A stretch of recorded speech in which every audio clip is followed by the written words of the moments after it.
चाल चेहरा चरित्र जो होता है उजागर हो गया, क्योंकि वो महादलित को वोट के लिए उपयोग करना चाहते थे।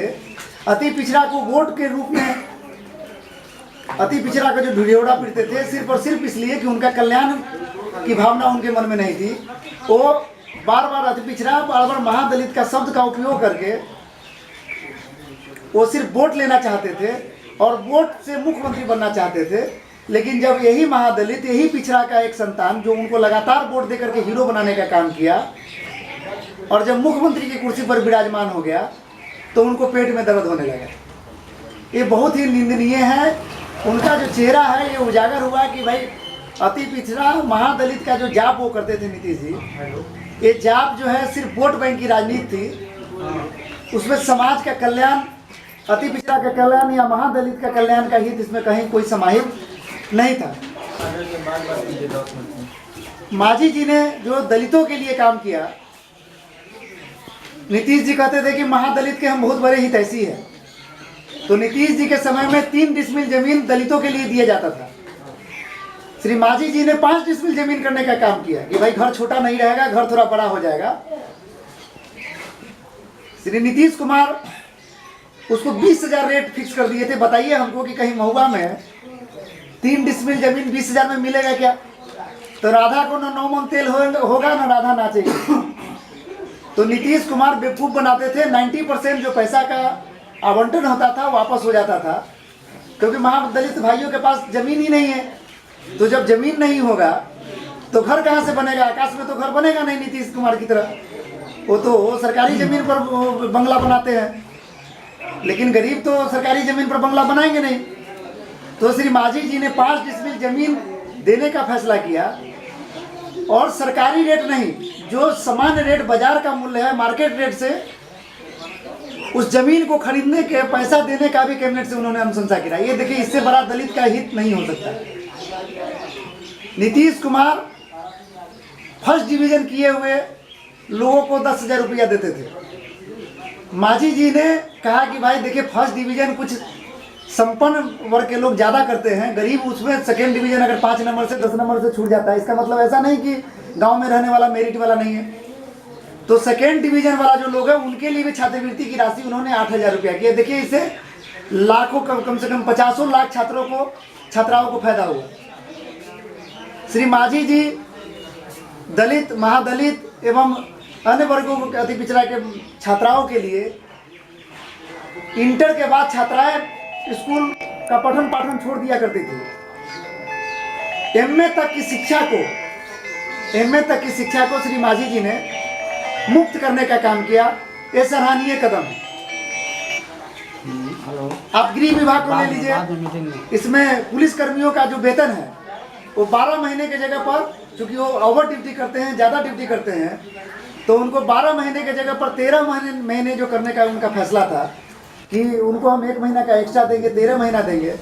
ये बहुत ही सराहनीय कदम था। इससे लाखों लोग जो डिप्रेशन में जीते हैं उनको कुछ राहत मिलती। पुलिसकर्मियों की गृह रक्षक जो थे उनके सेवा का विस्तार और मानदेय में वृद्धि करने का जो फैसला था, ये सराहनीय कदम था उनका, मांझी जी का। सभी थानों में अनुसूचित जाति, अनुसूचित जनजाति के पदाधिकारी को पदस्थापना का जो उनका निर्णय था वो बहुत ही महत्वपूर्ण उनका फैसला था। स्पीडी ट्रायल के लिए जो 5 विशेष न्यायालय का जो उनका गठन करने का जो फैसला था वो महत्वपूर्ण उनका फैसला था। टोला सेवक का मानदेय में वृद्धि और उनका सेवा को नियमित करते हुए 25 साल तक करने का जो फैसला था बहुत ही महत्वपूर्ण था। अल्पसंख्यक भाइयों को उर्दू की शिक्षा के लिए 2 उर्दू शिक्षकों की बहाली करने का जो फैसला था ये भी महत्वपूर्ण था। जितने भी निजी हाई स्कूल, जैसे चांसला अपने यहाँ विधानसभा में चल रहा है, वो उसको टेक ओवर करने का जो सरकार का निर्णय था, श्री मांझी जी का सरकार का जो निर्णय था वो महत्वपूर्ण था। और पंचायत, नगर पंचायत और जो नियोजित शिक्षक है उनको नियमित करने का जो फैसला है और उसको चरणबद्ध तरीका से पेमेंट का शेड्यूल लागू करने का जो समिति गठित करने का जो फैसला था ये महत्वपूर्ण था। इसी तरह से सामान्य बहुत सारे चीज़ हैं, इनको हम आपसे वितरित करवा देंगे। हम इन्हीं सब कारणों से हम, चूँकि ये समावेशी विकास, समावेशी, इसमें समाज के सभी तबके का विकास था, समान रूप से विकास था, और बिहार के करीब तकरीबन 11 करोड़ बिहार में तकरीबन आधे से ज़्यादा बिहारियों का इसमें समुचित उत्थान होता। इसलिए हम इन्हीं शर्तों के साथ, इन कारणों से हम उनके साथ मजबूती से खड़े थे। ऐसे में हमारे पूर्वज जब उनको शासक वर्ग के लोग जब सब प्रताड़ित करते थे शोषित वंचितों को, तो मेरा पूर्वजों का एक परंपरा रहा है कि हम लोग उनको रक्षा करते हैं। तो उसके तहत भी जब भाई महादलित मुसहर जाति से आने वाले उनको प्रताड़ित कर रहे थे नीतीश कुमार जी, तो हमारे भी जो आने वाले जनरेशन होते तो हमसे पूछता कि एक महादलित को जो बिहार के सर्वोच्च पद पर विराजमान था उसको अपमानित किया जा रहा था, तो तुम क्या कर रहे थे? तो हमने अपने पूर्वजों की परंपरा को बहाल रखते हुए, उनके रास्ते पर चलते हुए उनको मजबूती देने का हमने काम किया। ये परंपरा एक सामान्य सभी वर्गों में जाता है कि एक संदेश है कि भाई गरीब पर कोई प्रताड़ित करे तो उसको हम लोग को रक्षा करनी चाहिए। इसलिए श्री मांझी जी महत्वपूर्ण फैसला ले रहे हैं। रही बात विकास उत्सव, जो आज हम लोग भी बिहार दिवस मना रहे हैं, हम आप सब लोग को भी शुभकामना दी हैं, बिहार वासियों को भी दिए हैं, जिला वासियों को भी दिए हैं, और महुआ विधानसभा के निवासियों को भी हमने दिया है कि सभी को हमने शुभकामनाएं दी हैं कि बिहार दिवस का जो एक सप्ताह मनाना है, ऐसे सरकारी कार्यक्रम 24 तारीख तक है। हम लोग भी घूम घूम करके जो महुआ में प्रचार प्रसार हुआ है, विकास में जो काम मांझी जी के द्वारा हुआ है, महत्वपूर्ण निर्णय लिए गए हैं, उनको लागू करवाने के लिए बिहार उत्सव के रूप में हम लोग भी महुआ में विकासोत्सव के रूप में मनाएंगे। और महुआ में हम 64 साल के विकास के जो रास्ते अवरुद्ध थे, 68 सालों में 4 साल हमको बना हुआ, 64 साल में जो काम नहीं हुए हमने 4 सालों में कार्य करके दिखाने का काम किया है। उदाहरण स्वरूप आपके सामने में रखा हुआ है कि पूर्व के भी कई विधायक हुआ करते थे जो माला और पटाखा छोड़ दिया किए थे, और मिठाइयाँ बटी थी झूठा कि हमने महुआ को नगर पंचायत बनवा दिया है। आप लोग को सब विदित होंगे, लेकिन उस समय महुआ का नगर पंचायत बनने की दिशा में एक कदम भी आगे नहीं बढ़े थे वो लोग, और झूठा अफवाह फैलाने का काम किया था। और 25 साल पूर्व, 2-3 दशक पूर्व में नगर पंचायत बन जाता तो आज महुआ का समुचित विकास हो गया होता। हमने कैबिनेट से बहुत पूर्व फैसला लिया। आपको ये भी जानकारी होगी कि कुछ छुटभइये नेता थे जो अपने निजी हित में अपनी पंचायत समिति के सदस्यता बहाल रखने के लिए अपने निजी भाई से, अपने सगे भाई से हाई कोर्ट में केस दाखिल करवाया, और 2 साल तक लगातार जो है विकास होने से अवरुद्ध किया। ऐसे कौन लोग हैं? आप लोग भी जानते होंगे कि कौन पंचायत समिति के सदस्य थे। अगर आप जरूरत पड़ेगी तो हम समय पर इसका खुलासा करेंगे, उसका कॉपी भी आप लोग में वितरित करेंगे। अपने सगे भाई से हाई कोर्ट में केस करवाया और 2 साल तक नगर पंचायत बाधित बनने में बाधित किया, जिससे आज जो आपको नाला, सीवरेज, रोड वगैरह जो राशि आवंटित होने में अभी तक हो गया होता नहीं हुआ। ऐसे लोगों का भी हम आपको नाम देंगे। ऐसा इसका प्रतिलिपि हम हाई कोर्ट में जो जनहित याचिका दायर हुआ था वो एक नेता के इशारे पर हुआ था। एक छुटभइये नेता थे, अपने पंचायत समिति के सदस्य मेरा खत्म ना हो, मेरी कुर्सी बचे रहे, इसके लिए किया था। उनको अपनी पद की चिंता थी, समाज की चिंता नहीं थी, महुआ की जनता की चिंता नहीं थी, महुआ बाजार वासियों की जो इच्छा थी, इच्छा की चिंता नहीं थी। इसलिए हमने जो 2-3 दशक पूर्व जो नगर पंचायत बन जाना चाहिए था, हमने अपने अथक प्रयासों से नगर पंचायत बनाने का काम किया है। आप ये भी जानते हैं कि महुआ में जो बिजली की व्यवस्था थी, जब हम विधानसभा के चुनाव लड़ते थे तो हमारे आदरणीय नेता शरद जी से बात तक नहीं हो पाती थी, और हम मोबाइल स्कॉर्पियो में चार्ज करते थे, मेरा मोबाइल बंद हो रहता था। लेकिन बिजली की जो आज स्थिति है उसको आप खुद जानते हैं कि ग्रामीण क्षेत्रों में 18 घंटा, और जो महुआ बाजार की स्थिति है और महुआ के आसपास की जो स्थिति है 22 घंटा तक हम लोग बिजली का उपयोग कर रहे हैं। आप देख रहे होंगे कि बया नदी पर हमने चुनाव के समय में 3 बातें पुल का किया था। बया नदी पर हजमा घाट पुल, बहोरी घाट पुल और पहाड़पुर और चांदसरा घाट पुल, तीनों के 3 में 2 एक पुल बन के तैयार हो गए हैं, दूसरा बनना शुरू हो गया है, तीसरा का हमने स्वीकृति करवा दिया है। इसको इस बात का मैंने जिक्र किया है इसमें। आप जानते थे कि 1973 में महुआ में बिजली का एक सब स्टेशन बना था, उस समय के तत्कालीन जो विधायक थे और पूर्व केंद्रीय मंत्री थे, उनका सुनते थे कि बहुत महत्वपूर्ण उसमें योगदान था। लेकिन चेहरा कला में हमने सब स्टेशन, नया सब स्टेशन दिल्ली का बना है, उसका निर्माण हुआ है और उसको इम्प्लीमेंट भी हम लोग 2 साल के अंदर अंदर में करवाए। उसी तरह से महुआ में बिजली सब स्टेशन था, उसमें 5-5 MVA का 2 ट्रांसफार्मर था, जिससे महुआ में बिजली जो है सीरीज रहता है। में महुआ और चेहरा कला में 30 मेगावाट जो आने वाला 20 साल का परेशानी है, आप महुआ में लोड दे सकते हैं। इसी तरह से महुआ में सुनते हैं कुछ लोग अफवाह उड़ाते हैं कि विधायक जी हाजीपुर महुआ सीधी बिजली लाइन को जोड़ना चाहते थे। नहीं साथियों, महुआ और हाजीपुर सीधी बिजली लाइन 2001 का योजना था। तत्कालीन ऊर्जा मंत्री श्री श्याम रजक जी का समय का था। उस समय के तत्कालीन जनता दल की सरकार थी और जनता दल के विधायक का परियोजना था। हमने सलाह से सीधी बिजली लाइन के लिए प्रयास किया और वो उसको हम चाहते थे कि पहले से वो प्रायोजित है, उसमें पैसा अलॉट है तो उसको हम शुरू करें। अतः प्रयास भी हमने किया, पोल भी गिरवाया, सामान भी दिलवाया और आपको मालूम है कि उसके संवेदक पर FIR भी हमारे प्रयास से ही हुआ। लेकिन हमने जो नया बिजली लाइन 33 kV का जो अपने रीजन में DPR स्वीकृत करवाया, उसको 33 kV से महुआ को जुड़वाने के सलाह से महुआ को सीधी लाइन जुड़वाने का प्रयास हमने किया और उसको हमने पूरा भी करवाया 2 साल के अंदर में। ये मेरा काम है, ये मेरा काम है सलाह। और इसी के कारण से महुआ वासियों को, फतेहपुर वासियों को इसका व्यापक फायदा आज बिजली के क्षेत्र में मिल रहा है। आप देख लीजिए, इसमें हम सड़क का जाल बिछाने की बात है। आप जब महुआ इस सड़क पर आते होंगे या अनुमंडल अस्पताल में जाते होंगे या गोला रोड में जाते होंगे तो बहुत सड़क का जर्जर स्थिति था। आप टाउन में भी महादलित बेगर बस्ती में या कहीं बस्ती में आप जा नहीं सकते थे। आज जा करके देखिए, चारों तरफ जो है रोड में सड़कों का हमने जाल बिछवाने का काम किया है। आप जा करके उसको सत्यापित कर सकते हैं। फतेहपुर पकड़ी जैसे पंचायतों में, मधौल जैसे पंचायतों में और चपैट जैसे पंचायतों में, बिशनपुर अला जैसे पंचायतों में, छतवारा, सिरपुर छतवारा पंचायतों में। और आपके तकरीबन आपको बता दें कि तकरीबन 90 करोड़ के लागत से 22 पंचायतों में रोड का जल्द ही शिलान्यास कार्यक्रम होगा। उसका टेंडर हो गया, प्रक्रिया हो गया।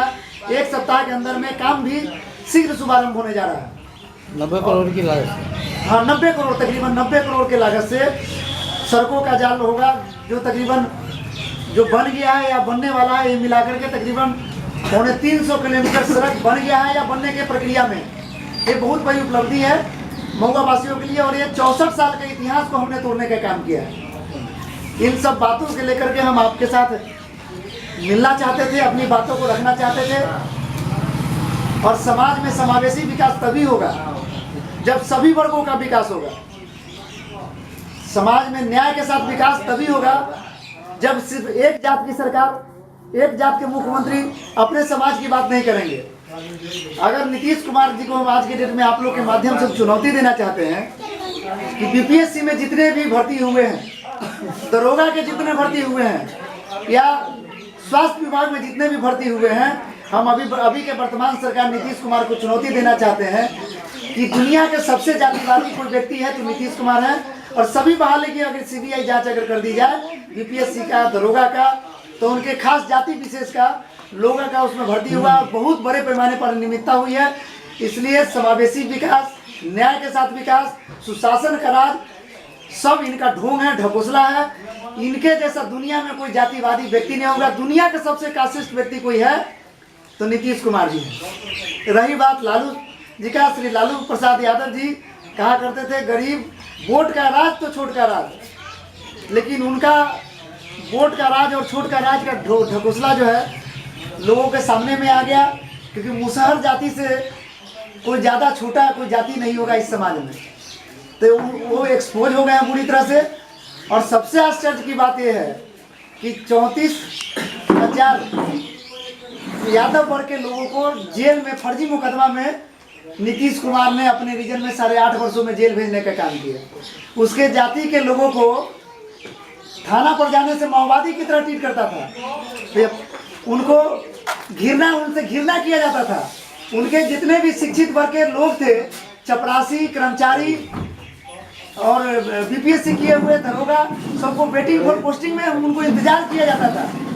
मतलब यादव में पैदा होना नीतीश कुमार के राज में अपमान की बात होती थी। और देखिए, यादव के सेंटिमेंट के खिलाफ, इस समाज के सेंटिमेंट के खिलाफ लालू यादव जी ने यादव के वोट को, जो यादव के खलनायक के रूप में है, नीतीश कुमार के चरण में जो है यादव के वोट को गिरवी रख दिया। ये बहुत घृणा है, निंदनीय है। और जितने भी शिक्षित है पूरे बिहार का, हम लोग को फीडबैक आ रहा है साथियों, इसका जवाब बहुत जबरदस्त उनको मिलेगा और बुरी तरह से वो परास्त होंगे, क्योंकि ये गठबंधन के खिलाफ में यादव कम्युनिटी के लोग में भी आग और गुस्सा है और क्षोभ है। इन्हीं सब बातों को लेकर के हम लोग आपसे मिल रहे थे, बात कर रहे थे। अब तो सब लोग पारिवारिक लोग हैं, सबसे हम अलग अलग बात करते थे, मोबाइल पर भी बात होते थे, लेकिन हमारी इच्छा थी कि सब लोग से हम मिल बैठ के बात करें। ये हम जो फैसला है, जिन कारणों से हम दल बदल नहीं कर रहे हैं, हम दल बदल नहीं कर रहे हैं, आप लोग को बता दें, हम जनता दलियों में हैं, जनता दलियों के कार्यकर्ता हैं और जनता दल के आंतरिक लोकतंत्र को मजबूत करने के लिए जनता दल के अंदर में रहते हुए अंतिम और आखिरी सांसों तक हम लड़ाई लड़ेंगे। और नीतीश कुमार जी अकेला जब तक नहीं पड़ जाएंगे तब तक हम लड़ते रहेंगे। और आपने देखा है, बहुत लोग पूछ रहे होंगे कि भाई राज्यसभा के चुनाव को लेकर के हमने सदस्यता गंवाई। नहीं, ये झूठा प्रचार है, प्रोपेगेंडा है। नीतीश कुमार जी कहते थे कि हम बिहार वासियों का स्वाभिमान, लोग को तो परिवार का चिंता है, कुछ लोग के बारे में कहते थे, वो आदरणीय लालू प्रसाद के बारे में कहते थे, कुछ लोग को तो बेटा बेटी परिवार की चिंता है, हमको तो पूरा बिहार की चिंता है। तो ऐसा लोग जो कहता था कि परिवार की चिंता है, उनसे अब पूछिए कि अब तो उनको पदे का चिंता है कि महादलित का नपोट लेने में उनको शर्म नहीं आता है। अब बेशरम की तरह जो है मुख्यमंत्री पद से जो है महादलित को हटा करके फिर बैठ गए हैं। तो इन्हीं सब बातों पर हम बात करने के लिए आए थे। और जो 34 मांग है उसको मजबूती से श्री मांझी जी ने उठाने का काम किया है, उनके कैबिनेट ने उसको लागू किया है। इसलिए नैतिक समर्थन और तन मन धन से उनको हम समर्थन देने का काम करेंगे। और जो भी नियोजित शिक्षक है उनको नियमित नीतीश कुमार को नहीं अगर करेंगे तो उनको उखाड़ फेंकने का काम हम लोग करेंगे। वित्त रहित शिक्षा खत्म करने का हम लोग जो निर्णय लिया था उसको अगर लागू नहीं करेंगे तो हम लोग उनको उखाड़ फेंकेंगे। जो निजी जो महाविद्यालय थे या हाई स्कूल थे उनको टेक ओवर करने का फैसला था। न्याय मित्र, विकास मित्र, तालीमी मार्केट, टोला सेवक का स्थायीकरण करने का जो फैसला था, सांख्यिकी कर्मी का भी नियमित करने का जो फैसला था, अगर लागू नहीं करेंगे तो नीतीश कुमार को हम लोग उखाड़ फेंकने का काम करेंगे। और मजबूरी में उनको इन सब फैसलों को लागू करना पड़ेगा। और भगवान उनको सद्बुद्धि दे कि शीघ्र अतिशीघ्र, चाहे वो पुलिसकर्मियों का मुद्दा हो, हवलदार का मुद्दा हो, दफदार का मुद्दा हो, जितने भी हो, कृषि सलाहकार का मुद्दा हो, ये क्या बोलते हैं, ये पंचायत रोजगार सेवक का मुद्दा हो, सब मुद्दा को हम लोग गंभीरता से, चूँकि मांझी जी ने कैबिनेट से फैसला किया था, उस कैबिनेट के बैठक के बाहर में, क्योंकि पूरे बिहार से आप लोग के आशीर्वाद से शिक्षकों का हमको मोबाइल पर बात होती थी, हमने बहुत बारीकी से इन सब बातों को, जब मांझी जी नीतीश जी के करीबी हुआ करते थे उस समय भी कई बार हमने पत्राचार किया। और रिसीविंग का पत्र भी हम आपको दिखाएंगे कि जब नीतीश जी के विश्वास पात्र थे मांझी जी, आदरणीय मांझी जी, उस समय भी नियोजित शिक्षकों को नियमित करने का जो रिसीविंग है उनके पत्र, वो पत्र मैं दिखाऊंगा। वित्त रहित शिक्षा कर्मियों का जो हम आवाज उठाए थे, मुख्यमंत्री सचिवालय का रिसीविंग का पत्र मैं आपको दिखाऊंगा। ऐसा नहीं है कि बाद में हड़बड़ी हुआ तो रविंदर जी इस पर क्वेश्चन उठा रहे थे। और बिहार वासी का जो सम्मान की बात जो हो रहा था, तो 3 को राज्यसभा की सभा में हम अपनी बात कर रहे थे, 3 राज्यसभा का सदस्य जो हुआ था उसमें बिहार का स्वाभिमान का ठेका लेने वाला एक भी राज्यसभा का उम्मीदवार बिहार का नहीं बनाया था। तो बिहार के स्वाभिमान का झूठा ठेका लेने वाला को हम असली ठेकेदारी दिखाने का हम लोग काम किए थे। 2 गो यूपी से, 1 गो एमपी से थे। तो एक पार्टी के राष्ट्रीय अध्यक्ष थे, इसलिए हमने लिहाज करते हुए उनका हम लोगों ने समर्थन कर दिया। लेकिन 2 गो जो यूपी वाले थे, इसके विरोध में बिहारी स्वाभिमान के नाम पर हम उनको बेनकाब करने का प्रयास कर रहे थे। और दूसरा, सत्ता के लोभी हैं, ये साबित करने के लिए वो कहते थे कि मर जाएंगे, मिट जाएंगे, सिद्धांत से समझौता नहीं करेंगे। तो उनको बेनकाब करने के लिए उनका असली चेहरा जो छुपा हुआ था, वो कहाँ जाएंगे सत्ता के लिए, कितने हद तक गिर जाएंगे, इसके लिए भी हम लोग बेनकाब उनको करना चाहते थे। अब जब जाहिर हो गया और आप सबसे महत्वपूर्ण बात आपको आज हमको बता दे रहे हैं, हम लोग भी चाहते तो महुआ के 46,376 मतदाताओं का जो मेरे नाम पर बटन टिपे थे उनका अपमान कर सकते थे। हमने 46,376 मतदाताओं का स्वाभिमान को गिरवी नहीं नीतीश के यहाँ रखा। मुझे भी बार बार समझौता करने के लिए संदेश आता था। हम भी चाहते तो अपना पद बचाने के लिए उन महुआ के जो लोग थे, मतदाता थे, जिन्होंने हमारे प्रति विश्वास किया था, उनके मान सम्मान को उनके तलवा में गिरवी रख देते अपने विधायक के पद बचाने के लिए। हम कोई समझौता नहीं किए और हंसते हंसते मेरा पद गया। आप लोग सब जानते हैं, लेकिन अपार खुशी है कि 46,000 लोगों का और महुआ वासियों का जिन्होंने वोट नहीं भी दिया, उनका मान सम्मान हमने बचा दिया और एक व्यक्ति के चरण में जाके हमने घुटना टेकने का काम नहीं किया। तो इसलिए जो ये सब मुद्दा उठा है बहुत गंभीर मुद्दा है। आप लोग भी मीडिया के माध्यम से हमको समर्थन दीजिए, श्री माझी जी को समर्थन दीजिए। हम लोग जो रैली कर रहे हैं प्रमंडल वाइज, वो भी हम लोग का कामयाब रैली हो रहा है और नीतीश कुमार जी के जितने भी ये जो निरस्त किए हैं फैसला को, सबको लागू करना पड़ेगा। इन्हीं चंद शब्दों के साथ हम अपनी बात को खत्म करते हैं।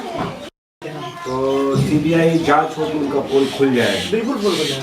तो आप ये डिमांड करते हैं कि सीबीआई जांच कराई जाए कि ये डीपीएससी में जो बहाली हुई है। बिल्कुल डीपीएससी में और दरोगा बहाली में और जितने भी ये जो स्वास्थ्य कर्मी की जो बहाली हुई, उसमें सिर्फ नीतीश कुमार के जाति के लोगों का बोलबाला है।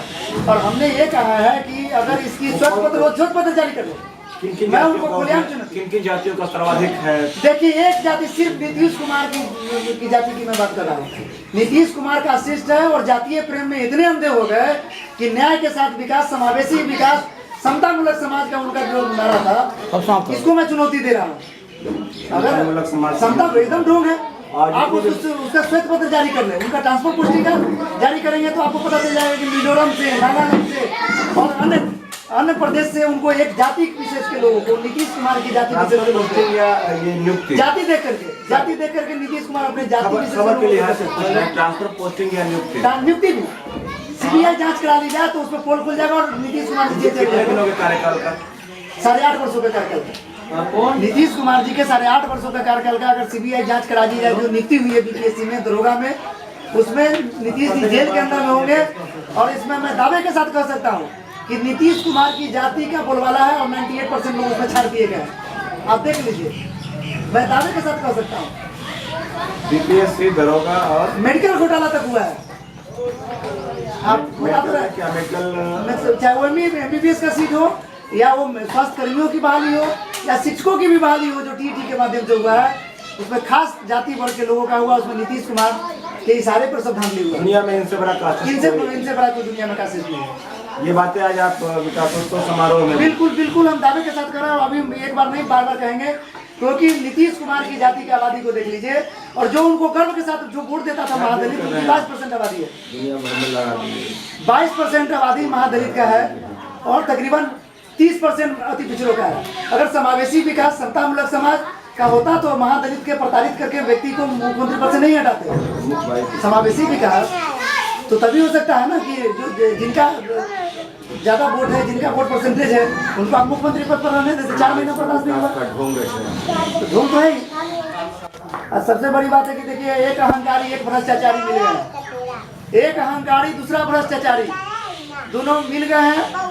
इसलिए अब जो है इनको हम लोग असली जगह पर लाने के लिए जनता के बीच में जाएंगे और महुआ का 2 मुद्दा होगा।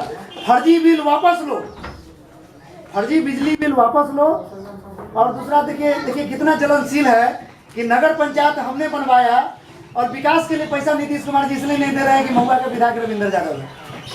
ये देखिए कितना काशिश है, कितना वास्ट है कि मेरे कारण से भाई हमको तो गला नहीं दिए, लेकिन महुआ का विकास नहीं होकर के कितना गंदगी है, कितना नाला नहीं बन रहा है, रोड नहीं बन रहा है।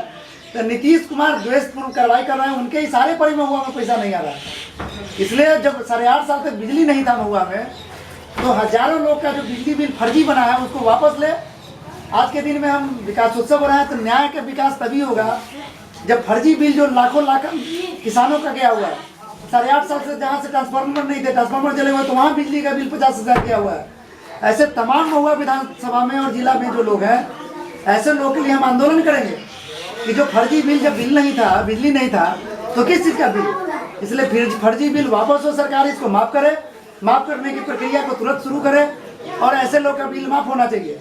और दूसरा जो द्वेषपूर्ण कार्रवाई हो रही है, जो नगर पंचायत बना है और नीतीश कुमार के इशारे पर विकास नहीं होने दिया जा रहा है जानबूझ करके, तो ये हम आज के दिन में बिहार दिवस तभी कामयाब होगा जब ये महुआ का भी विकास होगा, वैशाली का भी विकास होगा। बिहार का विकास तभी होगा, उसमें वैशाली और महुआ भी शामिल है। इसलिए हम 2 चीज़ को के लिए आंदोलन करेंगे कि भाई महुआ में नीतीश कुमार के इशारे पर महुआ की उपेक्षा जानबूझ करके की जा रही है। 2 साल पहले नगर पंचायत बन गया, 1 रुपया का राशि नहीं दिया जा रहा है और हजारों लोग का, और वैशाली जिला का जोड़ेंगे तो लाखों लोगों का फर्जी बिजली बिल उनको भेजा जा रहा है और उनको प्रताड़ित किया जा रहा है। प्रशासन पर तानाशाही बंद करे और ऐसे लोगों का फर्जी बिल जो है उनको वापस ले और माफ़ करने की प्रक्रिया को तुरंत शुरू करें, नहीं तो हम लोग आंदोलन करेंगे। और 34 मुद्दा जो है सभी लोग को ऑर्गेनाइज करेंगे और पूरा जिला और पूरा प्रदेश में हम लोग आंदोलन छेड़ेंगे और जितना लोग इसमें है उनसे भी हम करेंगे कि हमारे आंदोलन में शामिल हो। बिहार दिवस तभी सफल होगा जब इसमें नियोजित शिक्षकों के साथ न्याय होगा, वित्त रहित शिक्षक कर्मी हैं उनके साथ न्याय होगा, न्याय मित्रों के साथ होगा, टोला सेवकों के साथ होगा, तालीमी मरकजों के साथ होगा और किसानों का जो 5 एकड़ बिजली फ्री करने का जो मांग है, इसकी मांग पूरी होगी, तभी सर्वांगीण विकास होगा, समावेशी विकास होगा। इन सब बातों को चर्चा करने के लिए हम लोग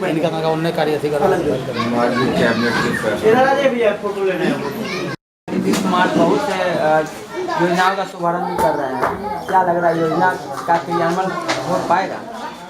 देखिए, आज बिहार दिवस पर सबसे पहले पूरे बिहार वासियों समेत वैशाली और महुआ के निवासियों को भी मैं बिहार दिवस पर बधाई देता हूँ, शुभकामना देता हूँ। लेकिन नीतीश जी नया शुभारंभ और नया कार्यक्रम बिहार दिवस के उपलक्ष्य में करें, उससे पहले जो श्री मांझी जी द्वारा किए गए काम हैं उनको पूरा करें। जो बिहार के करोड़ों लोगों का इससे जीवन स्तर में उत्थान होगा, उनका जीवन यापन में उनके परिवारों का उत्थान होगा और इसी से बिहार का समावेशी विकास होगा, न्याय के साथ विकास होगा, क्योंकि इसमें लाखों लोगों का जीवन जीविका फंसा हुआ है और करोड़ों लोगों के जीवन में उत्थान होगा। इसलिए पुराने काम को पहले पूरा करें, वो नियोजित शिक्षकों को नियमित करें, वित्त रहित शिक्षा नीति खत्म करे, टोला सेवक, विकास मित्र, तालीमी मरकज, न्याय मित्र, किसान सलाहकार, पंचायत रोजगार सेवक और 5 एकड़ तक की जमीन के किसानों को फ्री में बिजली देने का जो वादा है उसको हम लोग जो लागू करवाए श्री मांझी जी द्वारा, उनको लागू करने का काम करें और पुलिस कर्मियों का जो 12 महीना का वेतन था उसको 13 महीने का करने का काम करें। तब जो इन योजनाओं को कर लेंगे तब नया काम करने का करें, नहीं तो हम लोग समझेंगे कि वो ढोंग कर रहे हैं। हम पार्टी जो है आज नरेंद्र सिंह भी अलग थलग नजर आ रहे हैं, क्या वो अभी हम में है कि अभी हमसे अलग हो गए, क्या मामला? देखिए, हम एक पार्टी नहीं है, एक ऑर्गेनाइजेशन है। हम एक ऑर्गेनाइजेशन है और सामाजिक कार्यों के लिए जो समाज के शोषित है, वंचित है, गरीब है, शिक्षक प्रताड़ित है, पुलिस प्रताड़ित है, समाज के गरीब प्रताड़ित है, किसान सरकार के द्वारा दंडित किए जा रहे हैं, ये सामाजिक एक संस्था है, ये पार्टी नहीं है। हम एक मोर्चाबंदी हम लोग करके इस बैनर के तले बिहार के आवाम को जगाने का काम कर रहे हैं और ये हम जो है एक सामाजिक संगठन है, ये पार्टी नहीं है। पार्टी की गठन हम लोग 20 तारीख को आयोजित गांधी मैदान में जो रैली है, जो ऐतिहासिक रैली होने जा रहा है, इसमें हम लोग पार्टी की घोषणा करेंगे और ये अभूतपूर्व रैली होगा और नीतीश कुमार को कहाँ रहेंगे इस रैली के बाद उनको खुद पता नहीं रहेगा।